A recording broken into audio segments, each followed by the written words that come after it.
Good morning, pre-prep. Can you guess what we're learning about today? That's right, we're going to be learning about time today. Now, I know we've had a brief look at this once before, but it's a really important thing to learn how to do. So we're going to be learning how to tell the time and looking at our clock. Now, today we're going to be thinking about looking at the o'clock times. So that's what we're focusing on. And later in the week, we'll be thinking about what we can do in a minute and finding some fun things to do for a whole minute. Right then, so today we're going to have a look at my clock face. Now, my clock face has got numbers all the way around. There's a number 12 at the top, and then it goes 1, 2, 3, 4, 5, 6, 7, 8, 9, 10, 11, and then up to 12 again. And it's got two hands. They're a little bit different if you look really carefully. I've got one long hand and one shorter hand. Now, very helpfully on my clock, my long hand is blue and my shorter hand is red, and that makes it a nice little bit obvious of why they're different. My long hand is my minute hand, and it goes round a little bit faster around the clock than the hour hand, which is a little bit shorter. So I have a long minute hand and a shorter hour hand. Now, if I put my minute hand up to the top,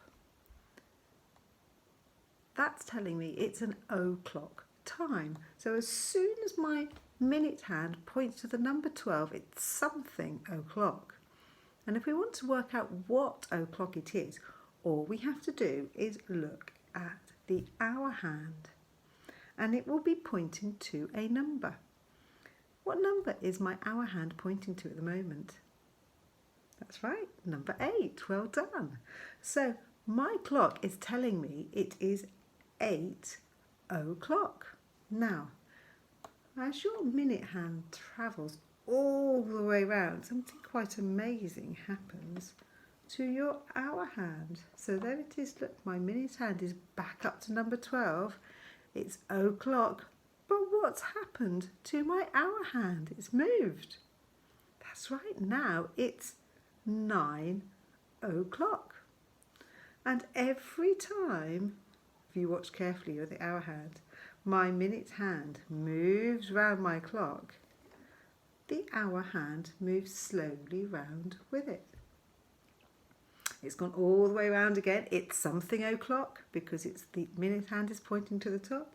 It's 10 o'clock. That's right. Well done. You're very good at this. So, doesn't go quite that fast. Time doesn't fly that fast. It does fly if you're having fun. That's a phrase that people use, but it doesn't go quite that fast. Normally, it takes 60 minutes for the minute hand to go all the way round the clock. So all the way round takes 60 minutes. But there's also 60 seconds, which are quite small, in every minute. So I'm going to get this all the way around to the top again.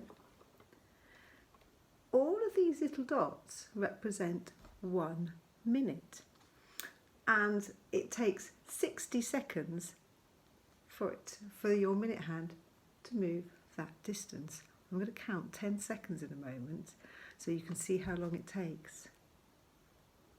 1, 2, 3, 4, 5, 6, 7, 8, 9, 10. That's how quickly a second moves. So that pace is 1 second. And once you've counted all the way up to 60, your minute hand would just move 1 dot along.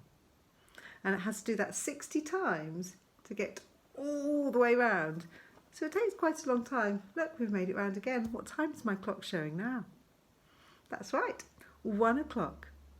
Now, you've got a very nice little PowerPoint which you may have already watched, but if not, you're going to watch that in just a moment, and that's going to tell you a little bit more.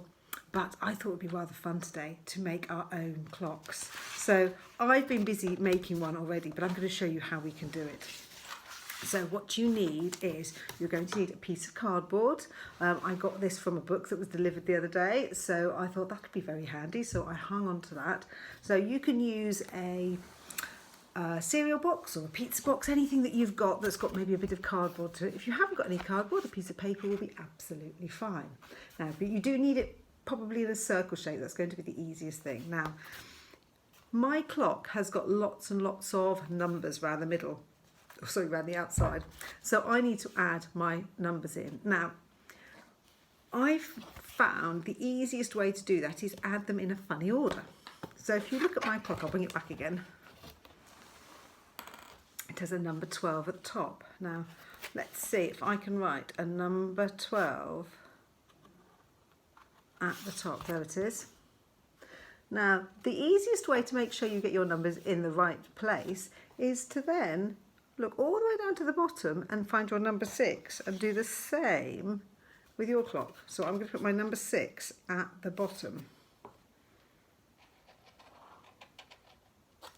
Okay, so there's my number 6 at the bottom. Because otherwise, what happens is I forget and I squash all of my numbers in a tiny little space up there, and I suddenly remember, oh, that's no good, I need all of that space for it to use. So I put some key ones in first of all. You might find it even more helpful if you then put the ones on each side in as well. So I have a number 3 over here and a number 9 over here. And then it's really easy to fill in the gaps. So I did this one a little while ago, a very, very good Blue Peter moment for anybody. Here's one I prepared earlier. Now, what else is my clock missing?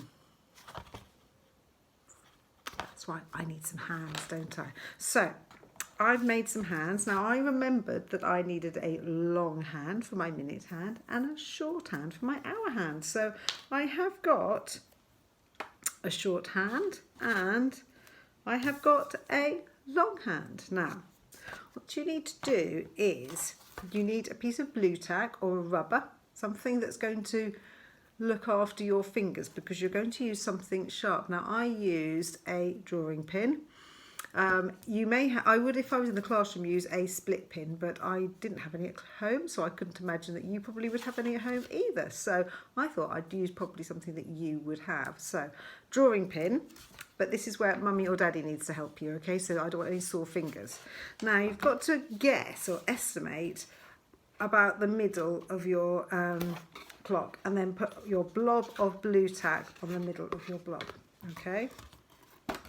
Because what you're going to do is you're going to then make a hole in the middle of your clock, okay? Now, then you need your hands.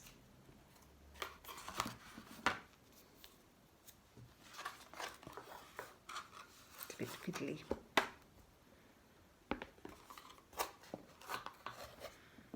And then you're going to go all the way through all 3 things. So my blue tack's on the back so that and that's going to stay on the back so that my fingers don't get caught by my drawing pin. But this means that my hands will actually move. So I can set them to whichever time I want. So I might say it is an o'clock time and my little hand is pointing to an hour. So it's 9 o'clock. So have some fun making your own clock. You can make it however you want to, however big or however small you want to. I've got a small clock here as well. So have some fun and I look forward to seeing what you make. Take care.